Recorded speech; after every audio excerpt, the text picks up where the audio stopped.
श्रीकृष्णाय नमस्तस्मै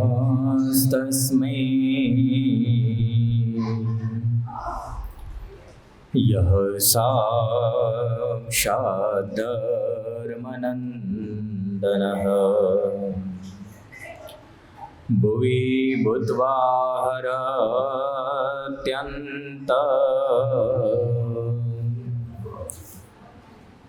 स्तमस्तमयुवांशुमान् श्रूयतां देवदेवेश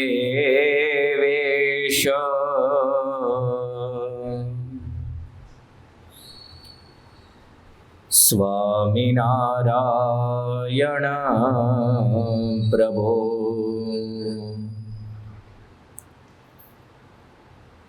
त्वदीयेनावधानेन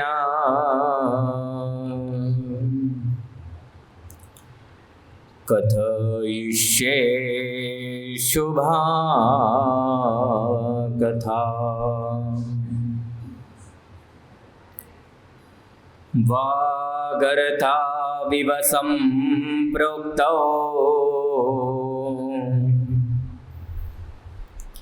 वागर्थ प्रतिपत्तये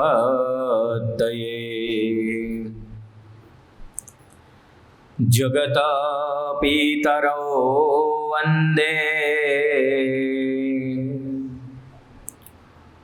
पार्वती परमेश्वरौ।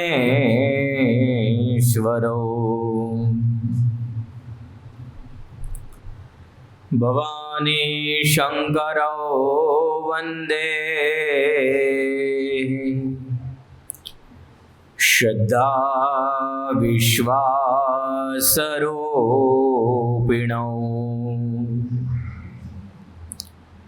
याभ्यां विना न पश्यन्ति सिद्धा स्वान्ततमीश्वरम्।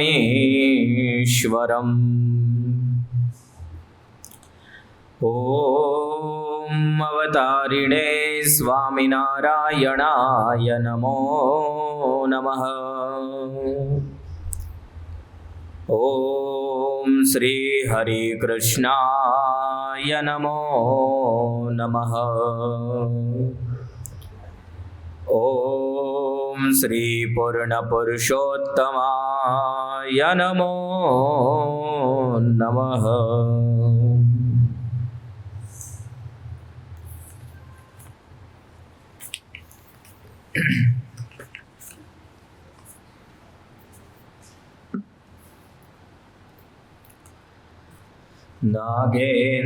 नागेन्द्रहाराय त्रिलोचनाय भस्मांगरागाय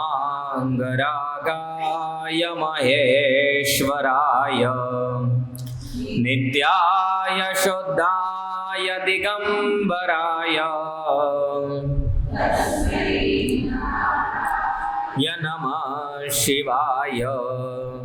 मंदाकिनी सलिलचंदन चर्चिताय नंदीश्वर प्रथमनाथ महेश्वराय मंदार पुष्प बहुपुष्प सुपूजिताय तस्मै मकाराय नमः शिवाय। शिवाय गौरी वदनाब्जवृन्द सूर्याय दक्षाध्वरनाशकाय श्रीनीलकण्ठाय वृषध्वजाय नमः शिवाय। वसिष्ठकुम्भोद्भवगौतमार्य मुनीन्द्रदेवार्चितशेखराय चन्द्रार्कवैश्वानरलोचनाय तस्मै मकाराय नमः शिवाय। यक्षस्वरूपाय जटाधराय गदाधराय पिनाकहस्ताय सनातनाय दिव्याय देवाय दिगंबराय नमः शिवाय पंचाक्षरमिदं पुण्यं यः पठेत् शिवसन्निधौ शिवलोकम् अवाप्नोति शिवेन सह मोदते इति श्रीमच्छंकराचार्य विरचितं शिवपञ्चाक्षरस्तोत्रं सम्पूर्णं।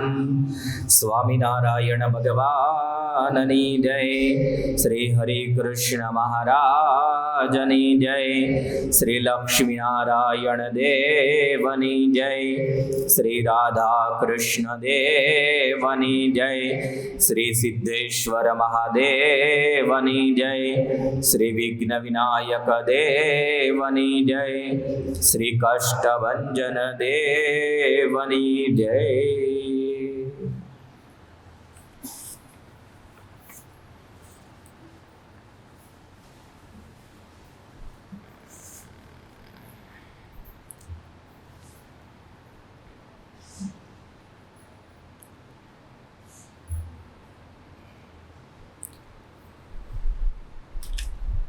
गेल्या कालच्या कथेत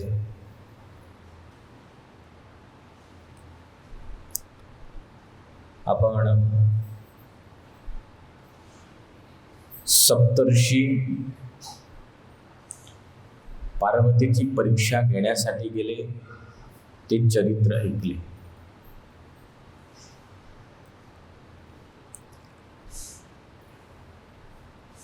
सप्तर्षियांनी अनेक छळ कपटयुक्त वचनांचा प्रयोग केला।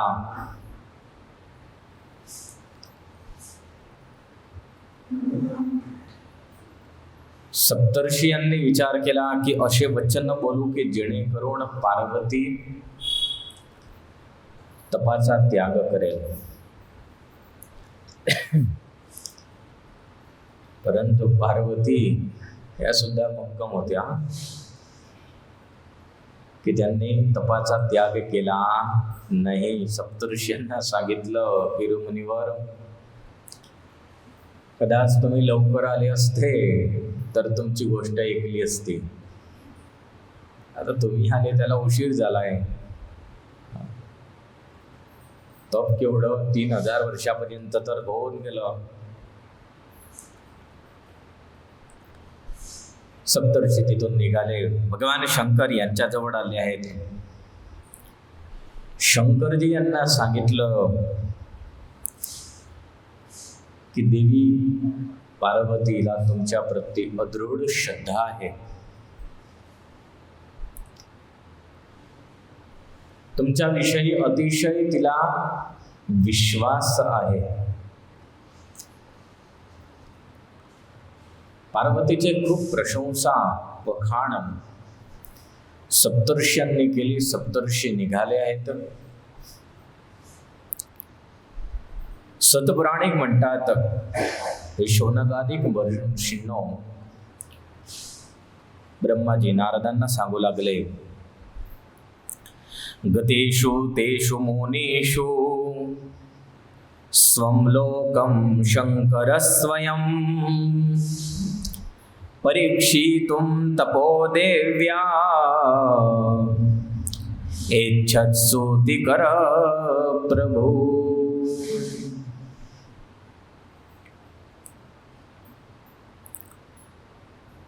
गतेषु तेषु मुनीषु, मुनी गेल्यानंतर सप्तर्षी हे तिथून निघाल्यानंतर स्वयं म्हणजेच भगवान शंकरजी यांनी विचार केला आहे की मी स्वतः जातो आणि स्वतः जाऊन पार्वतीची परीक्षा घेतो।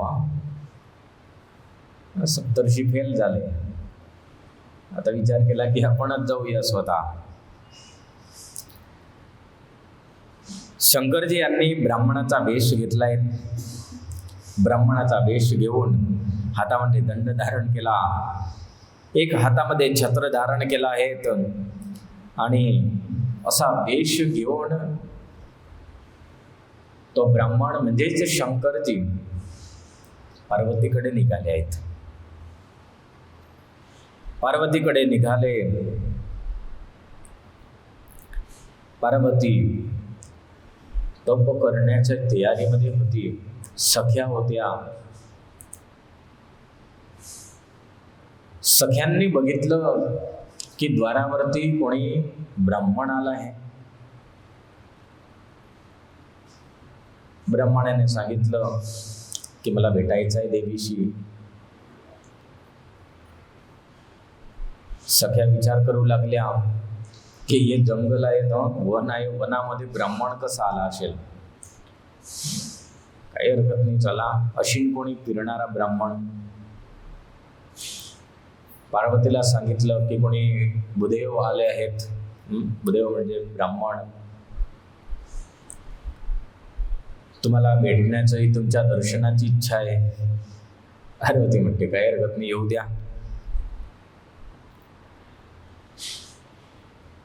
पार्वती जवळ ब्राह्मण आले. पार्वती यांनी बसण्यासाठी आसन दिलाय. आसन देऊन आप्ता केली. त्यानंतर पार्वती यांनी ब्राह्मणाला विचारलाय की भूदेव, हे भूदेव ब्राह्मण देवता, तुम्ही कोण आहात आणि कुठून आला आहोत, काय कारणास्तव इथे आलो आहोत. ब्राह्मणाने विचार केला, काय सांगू. ब्राह्मण म्हणतो, मी आला आहे तिकडे वनामध्ये फिरत होतो. वनामध्ये फिरता फिरता ऐकलं मी की इथे हिमालयाची पुत्री पार्वती तप करते आहेत, तर चला जाऊ भेटूया म्हणून आलो आहेत. ब्राह्मणाने अशा रीतीने एक रीतीने सर्व काही आपल्या प्रश्नांचे जसे तसे उलट सलट जवाब तर दिले. उलट सुलट जवाब दिल्यानंतर ब्राह्मण म्हणतो की मी तपस्वी आहे, मी सुद्धा तुमच्यासारखाच तप करत असतो, वनामध्ये विचरण करतो. तपस्वी असल्या कारणी मी सुद्धा बघितलं की तुम्ही इथे तप करतायत, की चला भेटून येऊ. आता ब्राह्मणाने विचार केला की मी काय बोलू, सुरुवात कुठून करू. ब्राह्मणाने विचारलंय की चला ठीक आहेत, आता तुम्ही तुमची ओळखाण द्या. तुम्ही कोण आहात, तुम्ही कोणाची कन्या आहात आणि तप कशासाठी करत आहात. ब्राह्मण म्हणतो की तुम्ही कोण आहे, कोणाची कन्या आहे आणि तपाचं कारण काय आहे की एवढं कठोर तप तुम्ही करत आहे, काय तुम्हाला असं प्राप्त करायचं आहे. सत्पुराणिक म्हणतात, शौनकादिक महर्षींनो, पार्वतीने स्वतःचं वृत्तांत सांगितलं आणि म्हणू लागली की भूदेव, मी पार्वती आहे आणि हिमालयाची पुत्री, पर्वतराज हिमालय त्याची पुत्री आहे. आणि माझी इच्छा शंकर यांना प्रसन्न करण्याची आहे, म्हणून मी तपश्चर्या करीत आहे. त्या कारणी मी तपश्चर्या हे करत आहे. पार्वतीने स्वतःचा पूर्वजन्म वृत्तांत सांगितला आणि पार्वती म्हणू लागली की देव देवता, ब्राह्मण देवता, माझा पूर्व वृत्तांत तुम्ही ऐकला, परंतु अजून ऐका. बघा आता पार्वतीला आहे ना, पार्वती तर ती सुद्धा शक्ती आहे, तिला सुद्धा कळलं आहे की हे ब्राह्मण विषय कोण आहे. पार्वतीने खूप सुंदर टोन मारला म्हणजे अशी म्हणते की ब्राह्मण देवता बघा, मी आता हल्ली थोड्याच वेळाआधी अग्निप्रवेश करणार होती. मी एवढ्या 3000 वर्षांपासून तप करते आहे. तप करता करता शंकरजी प्रसन्न झाले नाही. मी विचार केला, जर शंकर प्रसन्नच झाले नाही तर मग आपल्याला राहायचं नाही. आणि मी माझ्या सख्यांसोबत सख्यांना तयार करविलं होतं की सर्व तुम्ही तयार करवा, आणि मी थोड्याच वेळामध्ये अग्निप्रवेश करणार होती. अग्निप्रवेश करणार होते, परंतु त्याच क्षणी तुम्ही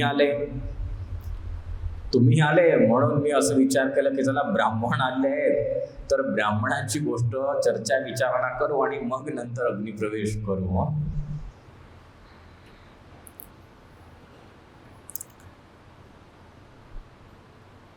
पार्वती म्हणते की बघा तिकडच्या साईडला तुम्ही दूर बघा, तर माझ्या सख्यांनी अग्नी सुद्धा तयार केलाय, प्रगटवून तयार ठेवलाय. तुमच्याशी बोलता बोलता माझा अग्नी सुद्धा विझून गेला. चला काही हरकत नाही, परंतु मला 3000 वर्ष झाले, 3000 वर्षापासून मी तप करत आहे.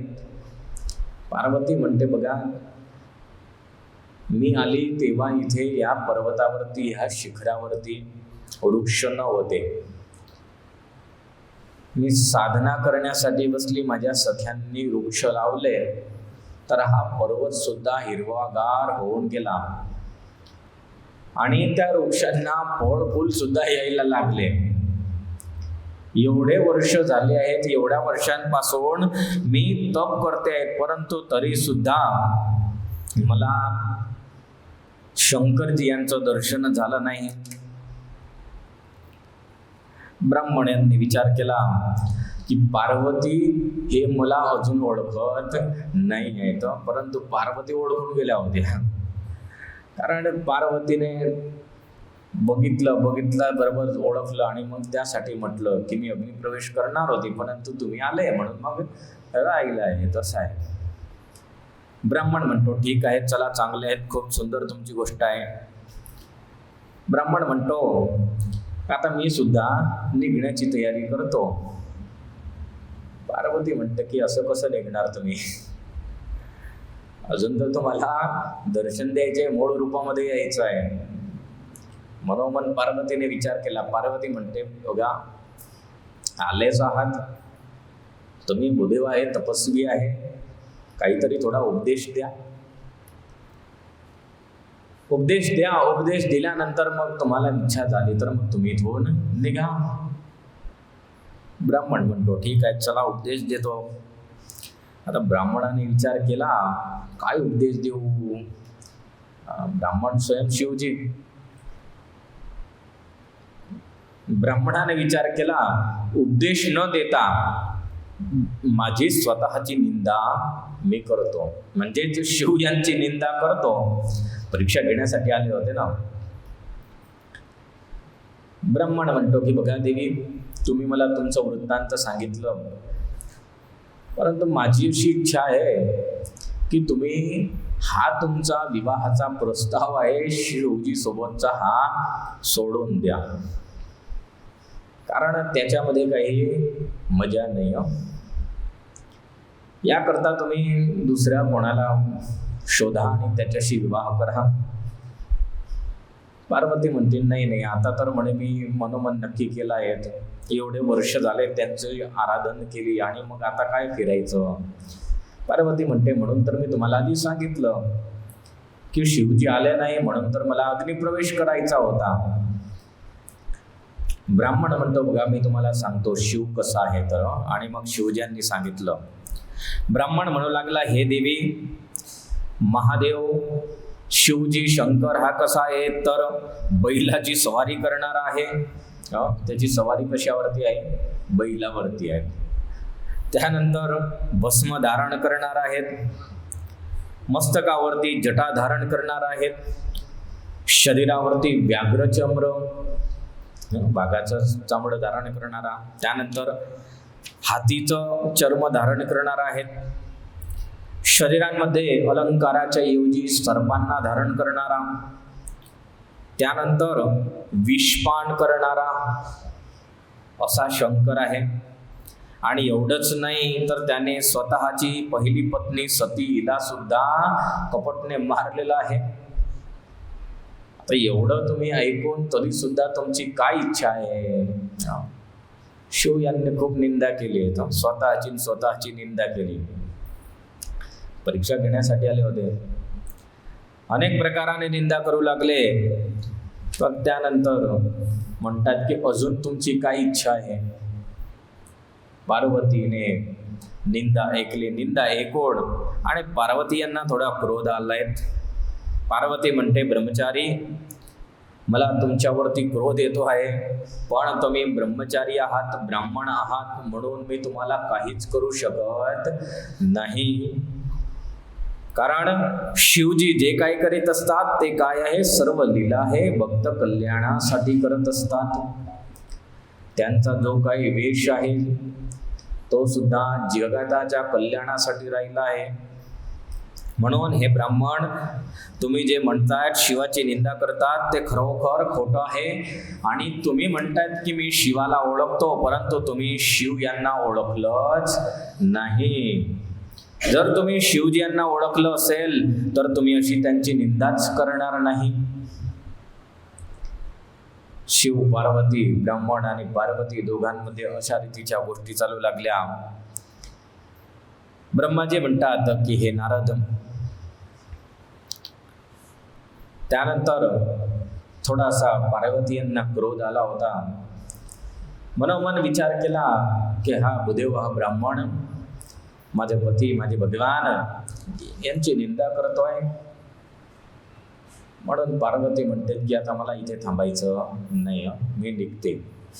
आता ब्राह्मणाला असं तर म्हणणार नाही की तुम्ही निघून जा इथून. अतिथी होते, आपल्या इथे पाहुणे आले तर आपण म्हणता का आता जा बुवा तुम्ही, आपण थांबा बरं. मनात तर आपल्याला असंच असतं की आता केव्हाही जातील. आपण काय म्हणतो, थांबा बरं अजून 2 दिवस झाले की मग म्हणतो मग आता गाडी कवाची तुमची. पार्वतीने विचार केला की या ब्राह्मणाला जा म्हटलं जाणार नाही. आपणच जर इथून उठलो आणि आपणच जर दुसरीकडे गेलो तर ब्राह्मण इथून निघूनच जाणार आहे, तो बसून एकटा काय करेल. ब्रह्माजी म्हणतात की नारद, त्याच वेळेला पार्वती हे उठले आहेत, उठून दुसरीकडे जाण्यासाठी निघाले. जसे त्यांनी पाऊल मांडले त्याच वेळेला स्वयं शंकर यांनी त्यांचे पाय पकडून घेतले. शंकरजींनी काय केलं? पाय घेतले, पाय पकडले, पाय पकडून आणि जाऊ दिलं नाही. पार्वती म्हणते, भूदेव तुम्ही काय करताय? तुम्ही कुणाचे पाय पकडले आहे? भूदेव म्हणतो की देवी, तुम्ही ज्याला आराधन करत आहोत, ज्याच्यासाठी एवढी तपश्चर्या करीत आहोत, तोच आहेत. पार्वती म्हणते, मग तोच आहे तर हा ब्राह्मण कसला? शिवजी यांनी तरतच ब्राह्मणाचा वेश होता तो सोडला आहे आणि स्वस्वरूपाचं दर्शन केलं आहे. स्वस्वरूप तिथे धारण केलं आहे. स्वस्वरूप धारण करून आणि पार्वती यांना शंकर स्वरूपाने दर्शन दिलं आहे. शंकरजी यांचं दर्शन झालं. शिवजी पार्वतीला म्हणू लागला, हे देवी, आता एवढ्या वेळपर्यंत तुम्ही मला सोडून गेल्या होत्या, परंतु आता मला सोडून जाऊ नका. मी तुमच्यावरती प्रसन्न झालो आहेत. शंकरजी पार्वतीला म्हणू लागले आहेत, अद्य प्रभूती ते दासः तपोभिक्रीत एव ते कृतोऽस्मि तव सौंदर्यात् क्षणमेकं युगायते. भगवान शंकर पार्वतीला म्हणू लागले की हे देवी, एवढ्या वर्षापर्यंत मी सुद्धा तुमच्यासाठी तपश्चर्या करत होतो, मी सुद्धा तुमची वाट बघत होतो. अद्य प्रभूती ते दास तपोभिक्रीत एव ते. अद्य प्रभूती म्हणजे आजपर्यंत तुम्ही जे काही तप केलं आहे त्या तपाने मी तुमचा दास झालो आहे. तपाने तुम्ही मला विकत घेऊन घेतलं आहे. आपण जसे पैशाने काही वस्तू विकत घेतो तसे शिवजी म्हणतायत की मी तर तुमचा खरीददार झालो आहे, कारण तुम्ही तपश्चर्या एवढी केली आहेत की त्या तपश्चर्येच्या कारणी मी तुमचा खरीददार झालो, तुमचा दास झालो आहे. आणि तुमचं सौंदर्य हे एवढं आहे की तुमच्या सौंदर्याने मी मोहित झालो आहे. तुमच्या विना एक क्षण पण मला आता युगासारखा वाटतोय, म्हणून आता सोडून जाऊ नका. पार्वती यांना सुद्धा खूप आनंद झाला, एवढा आनंद झाला, दोघांच्या डोळ्यातून तिथून अश्रू निघाले आहेत. अश्रू हे आनंदाचे होते, कारण एक समय होता की दोघांना एक दुसऱ्या पत्नीचा अति विरोह होता. एकत्रित होण्यासाठी अनेक प्रकाराचे काही ना काही संकट त्यांनी पार केले आणि त्यानंतर तपश्चर्या करून पार्वती यांनी शंकराला प्राप्त केलं. आज शंकरजी यांना सुद्धा खूप आनंद झाला होता. शंकरजी म्हणतात, देवी मी तुमची परीक्षा घेतली आहे, परंतु तुम्ही मला क्षमा करा. सांगितलं आधी सप्तर्षींना पाठविलं, मी स्वतः आलो ब्राह्मण वेशीय, एवढी तुमची परीक्षा घेतली, पण मला क्षमा करा. तुम्ही माझ्या पत्नी आहेत आणि मी तुम्हाला घेण्यासाठी आलोय. चला आपण कैलासावरती जाऊ. पार्वतीला असं म्हटलंय. पार्वती यांना खूप आनंद झाला, एवढा आनंद झाला. ब्रह्माजी म्हणतात की नारद शंकरजी यांनी दर्शन आणि वचनाने पार्वती यांना एवढा आनंदित करविलं की पार्वती यांना शरीराचा जो काही तपाचा थकवा लागलेला होता तो सर्व केवळ त्यांच्या दर्शन आणि वचनांनी नाश झाला. 3000 वर्षापासून तपश्चर्या केली, शरीर हे अगदी सुकलं गेलं होतं. परंतु ज्यावेळेस भगवान शंकर यांचं दर्शन झाल्यानंतर भगवंतांनी पार्वतीला पत्नी असं म्हटलं आहे, त्याच वेळेला पार्वती एवढ्या आनंदित झाल्या, मनोमन एवढ्या आनंदित झाल्या. आणि सुतपुराणिक म्हणतात शौनकादिक महर्षींनो, पार्वतीच्या शरीराचे सर्व दुःखे हे नाहीसे झाले. तिला असं काहीच वाटलं नाही की मी एवढ्या वर्षापर्यंत तप केलाय, मला काही दुःख आहे, काहीच वाटलं नाही. पार्वती म्हणू लागली, हे नाथ तुम्ही माझे पती आहोत बनणार, पण आता तुम्ही एक भिक्षुक वेशामध्ये माझ्या पिता हिमालय याच्या जवळ जाऊन आणि माझं पाणी ग्रहणासाठी विनंती करा, त्यांना हात मागा. पत्नी तर मी तुमची आहेच, परंतु यासाठी तुम्हाला काय करावं लागेल, भिक्षुक व्हावं लागेल. भिक्षुक होऊन आणि माझे पिता हिमालय याच्याजवळ जावं लागेल.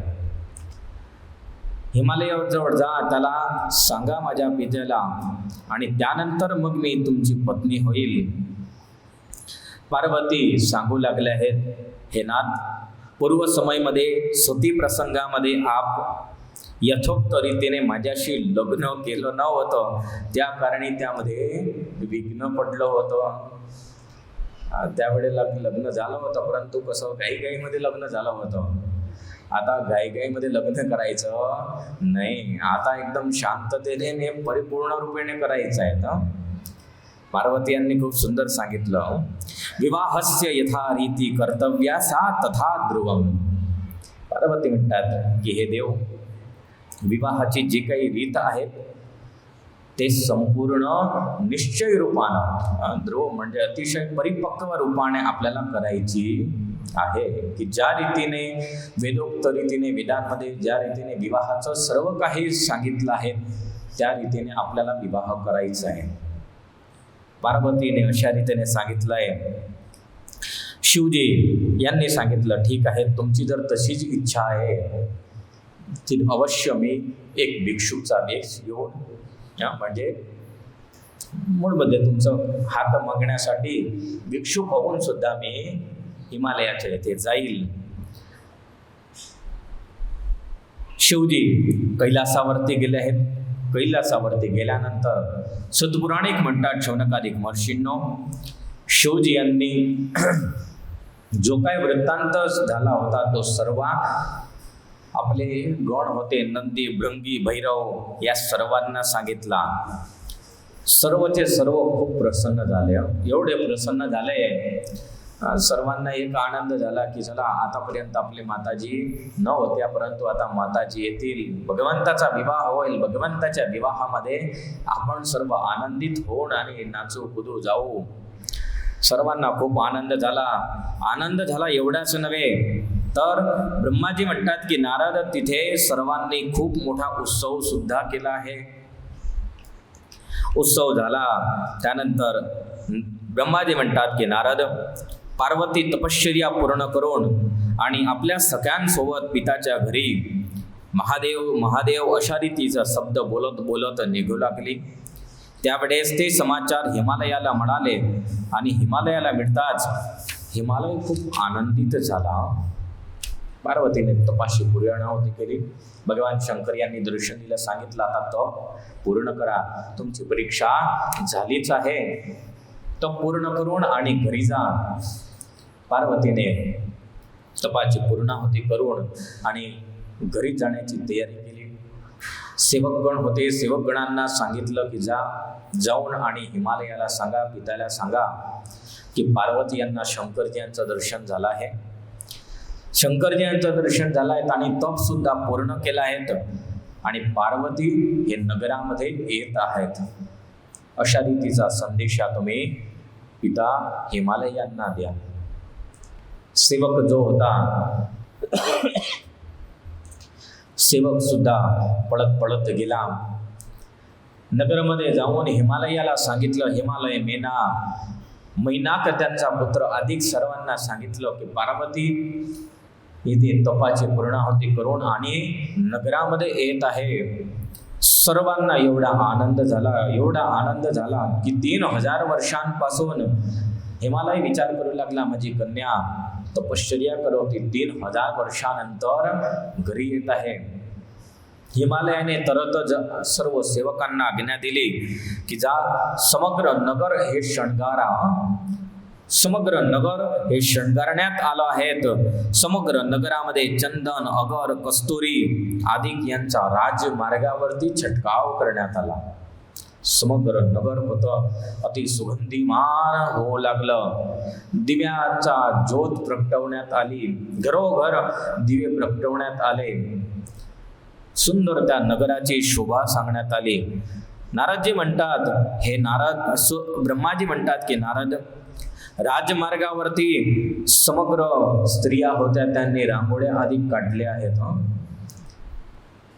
आणि आपल्या घरांपुढे दिवे प्रगटवून तयार ठेवले आहेत. सर्व स्त्रिया त्यांनी पूजेचे थाळ घेतले. ब्राह्मण, मुनी, नर्तकी सर्वचे सर्व उभे राहिले आहेत. ब्राह्मण हे सुद्धा तिचे आगता-स्वागतासाठी तयार होते. नर्तकी हे नृत्य करू लागले होते. मुनिजन भगवंताचं नामस्मरण करू लागले आहेत. स्त्रियांनी हातामध्ये पूजनाची थाळी घेतली आहे, त्यामध्ये सुंदर दिवा प्रगटवून आणि पार्वतीची वाट बघत होते. समग्र नगर अतिशय आनंदित झालं होतं. एवढं शृंगारण्यात आलं होतं. हिमालय, मेना दोघांना खूप आनंद होता. पार्वती आपल्या दोघं सख्यांसोबत नगराच्या समीप आली आहेत. नगराच्या समीप आल्यानंतर हिमालय आणि मेना दोघांचं दर्शन केलं आहे. दोघांचं दर्शन केल्यानंतर हिमालय, मेना दोघांनी पार्वतीचं पूजन केलं. पूजन केल्यानंतर खूप सुंदर रीतीने तिचं स्वागत करण्यात आलं आहे. नगरामध्ये प्रवेश करविला. ब्राह्मण हे शांतीपाठ करू लागले, मंगलाष्टक हे गाऊ लागले आहेत, मंगलपाठ करू लागले आहेत. नगरामध्ये प्रवेश केला आहे. नगरामध्ये प्रवेश केल्यानंतर हिमालयाने खूप सुंदर एक रथ तयार केला होता. रथावरती पार्वती यांना बसविला आहे. रथ हा चालू लागला. रस्त्यामध्ये सर्व स्त्रिया अधिक दुरूनच पार्वतीची आरती ओवाळू लागल्या होत्या, पुष्पांची वृष्टी करू लागल्या.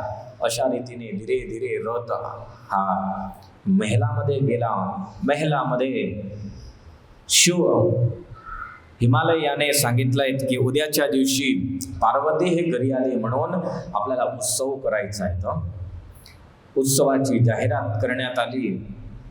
सत्पुराणिक म्हणतात हे शौनकादिक महर्षींना दुसऱ्या दिवशी सुंदर असा हिमालयाच्या सांगण्याने उत्सव होऊ लागला आणि त्याच समयी शिवजी सुद्धा एक भिक्षुकाच्या वेशमध्ये तिथे आले आहेत. पार्वतीने सांगितलं होतं की तुम्ही यायचं, परंतु कसं यायचं? भिक्षुकाच्या वेशमध्ये यायचं आहे. तर भिक्षुक म्हणजे समजतो ना, नाही तर म्हणसान भिक्षुक म्हणजे साध्या भाषेमध्ये भीक मागणारा. तर भिक्षुकाच्या वेशमध्ये आले आहे. सत्पुराणिक म्हणतात की एतस्मिन् तरे शंभो सुलीलो भक्तवत्सलः सुनर्तक नटो भूत्वा मेनका संनिधीयते. भिक्षुकाचा वेश आहे, परंतु तो भिक्षुकामध्ये सुद्धा कसा नटाचा वेश धारण केलाय. तो सुंदर असा नटाचा वेश धारण केला आणि त्या उत्सवामध्ये शिवजी यांनी प्रवेश केला. शिवजी प्रवेश करून आणि उत्सव हा सुरू झाला. सर्व आनंदित होते, नृत्य आदी करू लागले आहेत. एवढा आनंद चारी बाजूला. ब्राह्मण वेदस्तुती करू लागले. ब्राह्मणांची वेदस्तुती ऐकून हिमालय खूप प्रसन्न झाला. पार्वतीला आशीष देऊ लागले होते. हिमालय याने आपल्या सेवकांना आज्ञा दिली. आज्ञा देऊन आणि मणी आदी सर्व रत्न हे मागविले. रत्न मागवून आणि ब्राह्मणांना मोठे मोठे त्रास भरून देऊ लागला. आता त्याच्या इथे तर काही कमी होतं नाही, सर्व घरचंच होतं.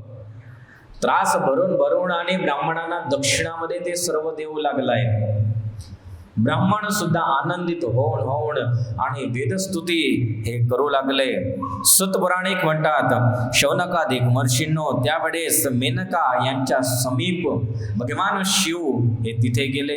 एक हातामध्ये श्रृंग घेतले आहेत, डाव्या हातामध्ये डमरू घेतला आहे, रक्त वस्त्र यांनी घातलेलं आहेत आणि मेनका हिच्या अंगणामध्ये शिवजी नृत्य करू लागले. आता नृत्य करणारे नृत्याची देवताच ते आहे. डमरू वाजवून आणि असा नृत्य सुरू झालंय. शिवजी नृत्य करू लागले. नटाचा वेश आहे. नृत्य करू लागले. त्यावेळेस जेवढे दुसरे नृत्य करणारे होते सर्व एकाण होऊन गेले आणि त्यांचं नृत्य बघण्यासाठी सर्वचे सर्व तिथे उभे राहिले. सर्व विचार करू लागले, हा कोण आहे असा एवढं सुंदर नृत्य करीत आहे. शिवजी यांनी खूप सुंदर तिथे नृत्य केलं. शिवजी यांचं नृत्य बघून सर्व खूप प्रसन्न झाले. पार्वती शंकरांना बघून आश्चर्यचकित झाली आणि निश्चित मनोमन नक्की केलं की हे कोण आहे? हे शिवजीच आहे, शिवजीच आले. आणि भगवान यांना अशा वेशामध्ये बघून क्षणांपुरती मूर्छित झाली आहेत. क्षण मात्र मूर्छित झाली. त्यानंतर मूर्छित झाल्यानंतर जागृत झाली. जागृत झाल्यानंतर भिक्षुक वेशधारी शिव होते. यांनी खूप अशा नृत्य केला. हिमालय आणि मेना दोघं त्यांच्यावरती खूप प्रसन्न झाले. दोघांनी सांगितलं की हे नट, हे भिक्षुक, बोला तुमच्यावरती आम्ही प्रसन्न झालोय, काय पाहिजे तुम्हाला? नट वेशधारी भिक्षुक होता. त्याने मेनाला सांगितलं की म्हणा तुझं काहीच रत्न वगैरे हवं नाही. हिमालयाला म्हणतो मला रत्नांची आवश्यकता नाही. हिमालय म्हणतो बघला काय तो मला देऊ. ब्राह्मण म्हणतो, भिक्षुक म्हणतो मला काहीच नको, तुझे रत्न नको, तुझे दागिने काहीच नको, केवळ आणि केवळ तुझी पार्वती मला हवी आहे. नटाचं ऐकून आणि दोघंचे लोक आश्चर्यचकित झाले. अरे हे काय, पार्वती तुला असे मिळणार नाही. पार्वती का तुझ्यासारखे भिक्षुक आहे का? भिकाऱ्याची पोरगी आहे की तू म्हणशील आणि तुला भेटून जाईल? पार्वती हिमालयाची पुत्री आहे का? पर्वतराज हिमालय त्याची पुत्री पार्वती आहे आणि अशी तुला मिळणार नाही. अनेक वेळ त्या दोघांमध्ये वार्तालाप सुरू झाला आहेत. पार्वतीने सुद्धा बघितलं. पार्वती मनोमन विचार करू लागली की आता तुमची खरी परीक्षा आहे. या दोघांना तुम्हाला पटवायचं आहे. जसं तुम्ही पटवसाल तसं पटवा, परंतु यांना जोपर्यंत मंजुरी नाही तोपर्यंत काहीच पुढे चालणार नाही. हिमालय आणि मीना या दोघांनी खूप क्रोधिष्ट होऊन आणि भिक्षुकाला सांगितलं आहे आणि भिक्षुकाला आज्ञा दिली की भिक्षुक, तुम्ही जे मागण्यासाठी आले ते तुम्हाला मिळणार नाही. तुम्हाला इथून निघावं लागेल.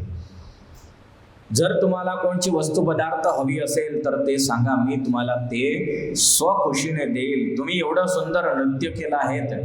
नृत्याने खूप प्रसन्न झालो आम्ही. आमच्या पुत्रीच्या कार्यक्रमामध्ये तुम्ही एवढं सुंदर नृत्य केलं.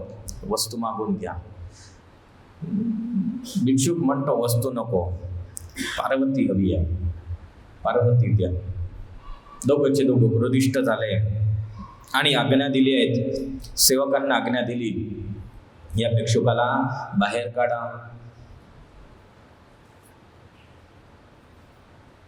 बाहेर काढण्याची ज्यावेळेस आज्ञा दिली त्यावेळेस महादेवजी यांनी हिमालयाला दर्शन दिलं आहे. हिमालयाला विविध स्वरूपामध्ये दर्शन घडलं. हो, आधी तर भगवान विष्णू यांचं दर्शन झालं, त्यानंतर ब्रह्मा रूपाने दर्शन झालं, त्यानंतर सूर्य रूपाने दर्शन झालं आणि त्यानंतर रुद्र स्वरूपाने दर्शन झालं आहे.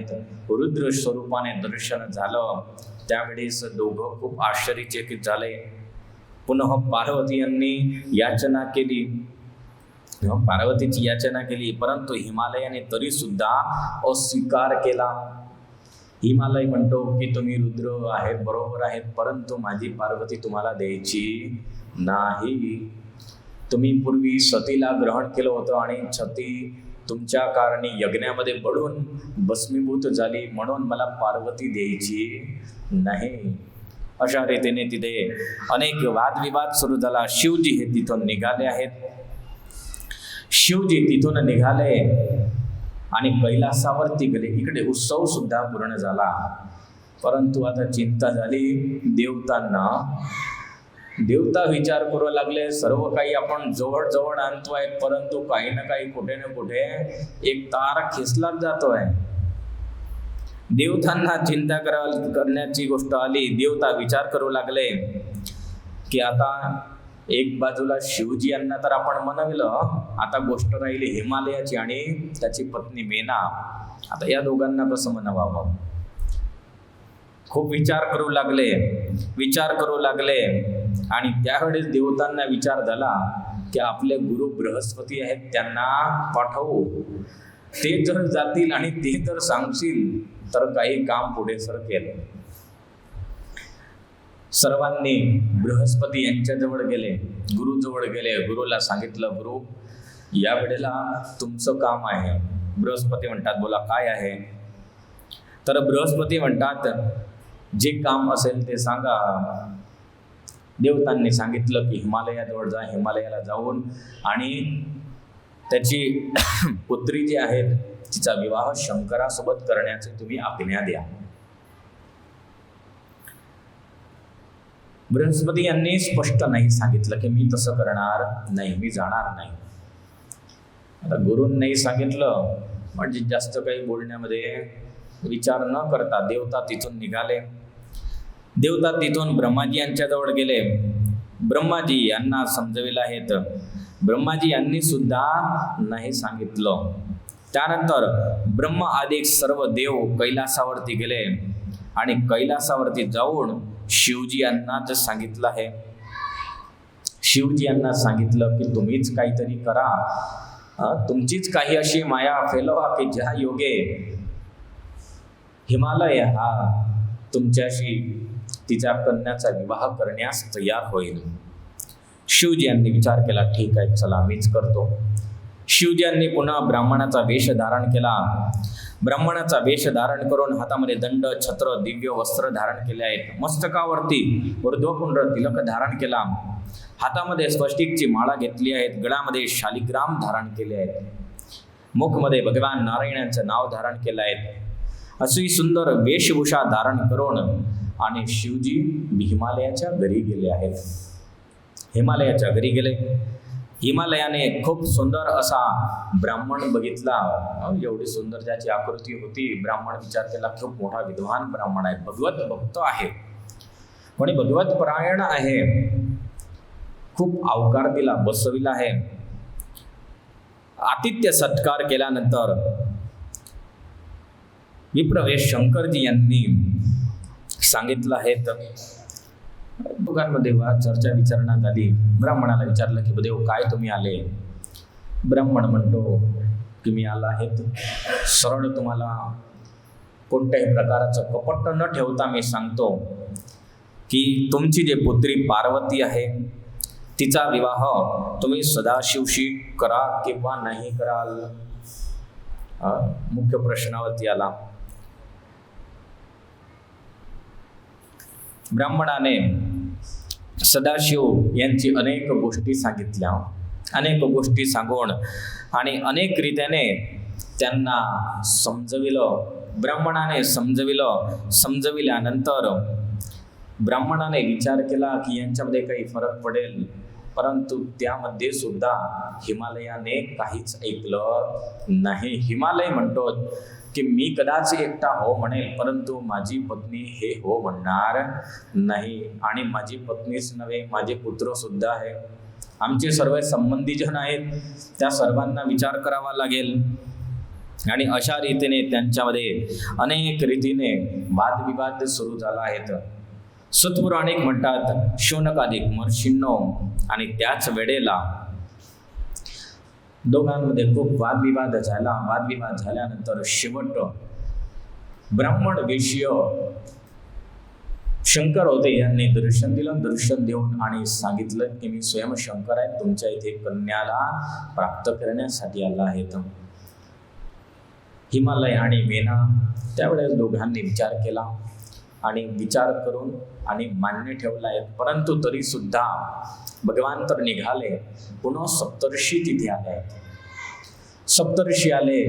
सप्तर्षी आल्यानंतर सप्तर्षियांनी समजविलं. सप्तर्षियांनी खूप काही समजविल्यानंतर मग हिमालय आणि मेना दोघी राजी झाले.